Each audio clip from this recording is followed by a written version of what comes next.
में क्या स्पष्टीकरण है तहसील की तरफ से? एक्चुअली ये अवतार सिंह नाम का व्यक्ति है जिसकी स्वयं की भी आरसी थी जो कि पूरी हो गई थी। इसके बाद इसकी पत्नी की भी आरसी थी। तो लगातार ही हमारे अमीन और डब्ल्यू सेक्शन जो हमारा संग्रह सेक्शन होता है वो इसके घर पे दबिश दे रहा था कि इसकी बकाया धनराशि की वसूली के लिए। तो इसके द्वारा कहना था कि कोर्ट से हमारा बैंक में कुछ जमा हो गया पैसा, लेकिन बैंक से कोई क्लैरिफिकेशन में कुछ आया नहीं था कितना जमा हुआ क्या जमा हुआ है। तो मतलब कुल मिला के हमारे पास इसकी 6 लाख करीब की आरसी पेंडिंग थी। तो 6 लाख की आरसी होती है, उसके अलावा इसका संग्रह शुल्क होता है 10% करीब संग्रह शुल्क होता है।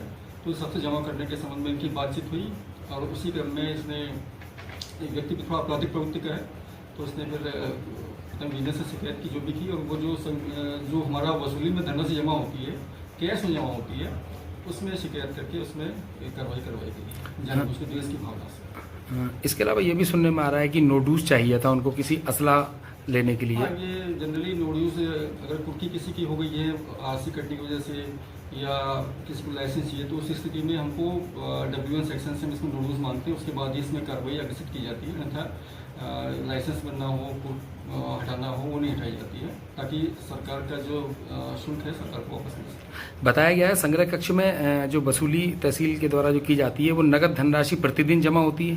हाँ, नगद धनराशि जितनी आती है लगभग वो चीज़ जमा होती है। जो पकड़ा है वो मौके पर रसीद के ऊपर रखा हुआ था और वो जमा कराने के लिए लाए थे। ऐसा ये नकद ही जमा होती है, ये धनराशि वसूली की नकद ही जमा होती है। वहाँ पे बहुत सारे जनप्रतिनिधि भी थे, पब्लिक के लोग भी थे, पटवारी भी हमारे थे। तो ऐसी कोई चीज़ नहीं थी जो अकेले में की जाए।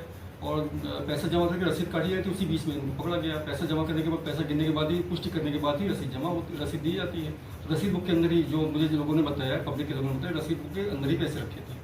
तो इसमें कोई लीगल एक्टिविटी नहीं नजर आती है। ये जानबूझ की गई दिवस की भावना से कार्रवाई है, कुछ नहीं है। इस तरह से हमारा जो राष्ट्रीय कार्य को प्रभावित करने का षड्यंत्र प्रतीत होता है।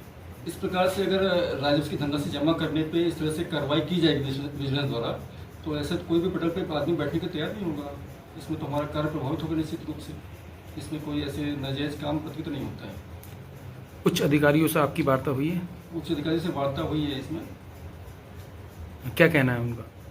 उनका कहना है कि इसमें उचित कार्रवाई की जाएगी।